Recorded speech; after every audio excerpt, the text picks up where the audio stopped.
I'm Alan Spears with Occupy Democrats, and in a video that is going absolutely viral and taking the internet by storm, the Lincoln Project paints a picture of what a second Trump presidency would look like and the untold devastation it would unleash. Now, as many of you are very well aware at this point, Project 2025 is effectively a blueprint that would allow Donald Trump to attain even more power as the President of the United States. And again, that's saying something. Consider the Supreme Court's recent ruling on presidential immunity. Now, if Donald Trump were to be reelected in November, he, along with his new cabinet and a variety of different outside interest groups, could immediately set to work to putting Project 2025 into law. Now, hypothetically, if Trump were president again, he could take every bullet point on Project 2025 and use his new powers as president and the protection the Supreme Court gave him to write executive orders and effectively turn them into law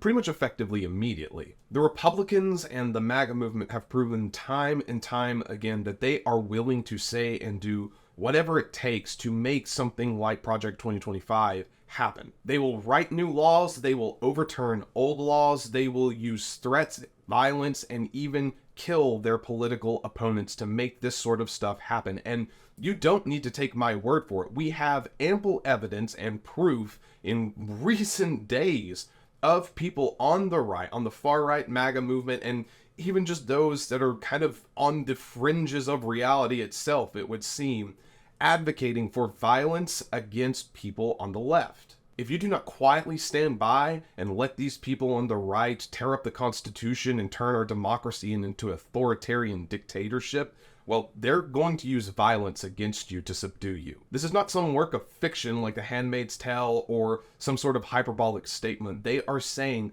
they will do whatever it takes, and this is what will happen if we do not stop Donald Trump from seeing the White House a second time. Now, to provide a bit of a clearer and more potent image, the Lincoln Project recently produced a video that is going absolutely viral online today, and I do think it is incredibly worthwhile seeing. In the video I'm about to show you, you're going to see what would in all likelihood be the very game plan that Donald Trump and his Republican allies would utilize to turn America into this horrid nightmare of a country and an authoritarian state. The Lincoln Project produces some fantastic work out there, and this video is chief among them, so take a look and see for yourself what Donald Trump's ascent to a permanent position of power would very likely look like.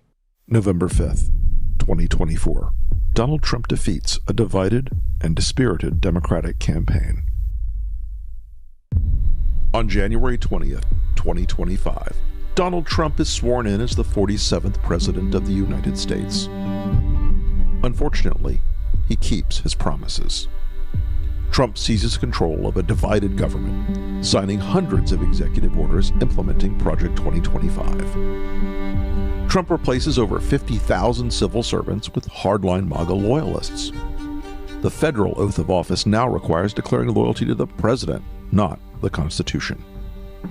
Protected by the Supreme Court's grant of total immunity for official acts, Donald Trump orders the Department of Justice to arrest members of the January 6th Commission, current and former DOJ employees, and political opponents for treason, election interference, and conspiracy. He declares it to be an official act. Trump ends birthright citizenship by executive order and turns millions of American-born citizens into illegal aliens overnight. Mass deportations begin. Hundreds of thousands, including legal U.S. residents and American citizens, are imprisoned in newly built camps. Protests erupt. Trump addresses the nation from the Oval Office, invoking the Insurrection Act and declaring the protesters a danger to American sovereignty. He orders the National Guard to use deadly force to suppress the protests. In the wake of the bloody violence, Trump declares nationwide martial law, awarding himself new powers under the freshly signed American Sovereignty Protection Order, which defines protest of immigration policies as non-protected speech and a threat to national security. Governors in New York, California, Illinois, and elsewhere declare their opposition, promising to refuse compliance in their states. Trump orders their arrests. Trump pardons every January 6 attacker, including those who assaulted the police, and in a White House ceremony issues a new presidential medal honoring them. Many are given jobs in his administration. The Department of Education is renamed the Department of American Values and mandates a nationwide Christian nationalist curriculum for all schools receiving federal aid.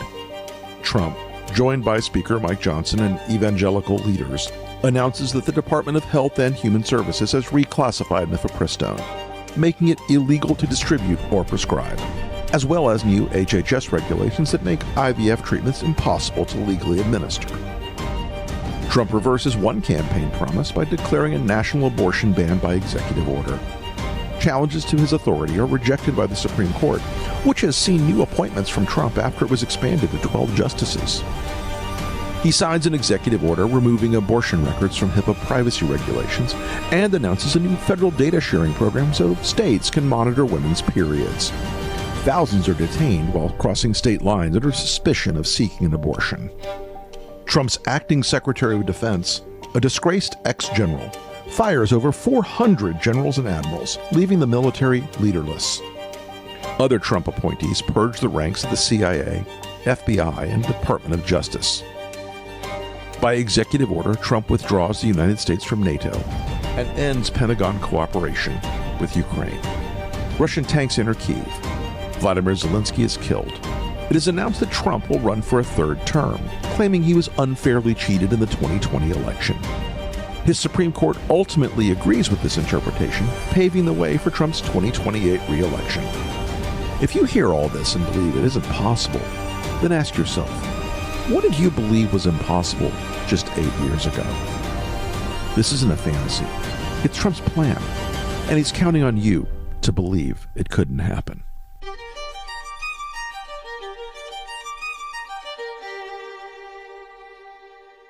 You know, it truly is terrifying to think about what Donald Trump could do once he re-enters the White House, and I think that this video covered it fantastically. And honestly, I don't think any ounce of this video is far-fetched or exaggerated in the slightest. Trump has already created an unfathomable amount of damage to this country already with his 4 years as president and with the Supreme Court justices he put into power. If you think that he will peacefully and quietly transition power after another 4 years, or that he's going to do anything other than try to remain as this permanent presidential figure, you're kidding yourself. These people aren't even hiding the fact anymore, really, that they want Trump to stay in this position of ultimate authority. They want him effectively to serve as a king. While he maintains this ultimate power, he will line their pockets and keep them close, allowing them to have a massive say in any sort of legislation or how this country operates or is ran,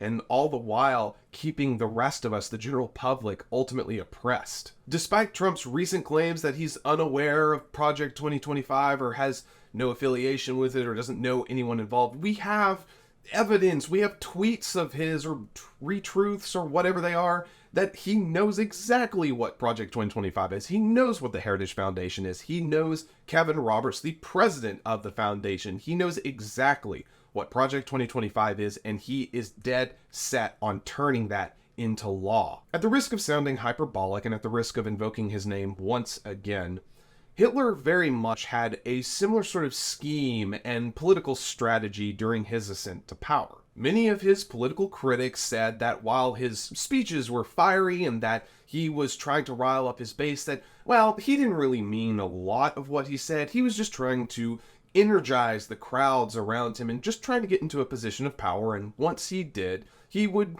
temper off a little bit. But history proved Hitler's skeptics wrong.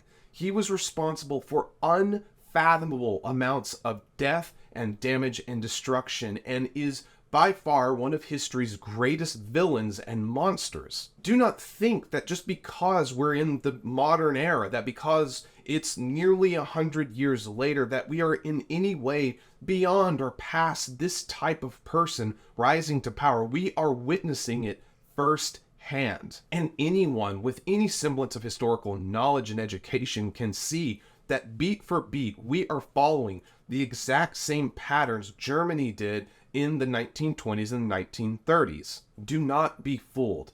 America will not achieve greatness through Donald Trump or his ideologies or legislation. He is the single greatest threat to this country as we know it. And if you want the United States to continue to be a bastion of freedom and equality and have the opportunity to express yourself freely and openly, you must vote in November. We cannot allow Donald Trump to re-enter the White House once again, because like the Lincoln Project just showed you, once he's back in, he will never leave. And again, a massive shout out and kudos to the Lincoln Project for producing this, frankly, utterly terrifying video. It is scary and it can be unnerving to watch these sorts of things, but the truth of the matter is this is, in all likelihood, the very strategy that Trump and his allies would employ. So make sure that you visit the Lincoln Project, show them some support so they can continue to make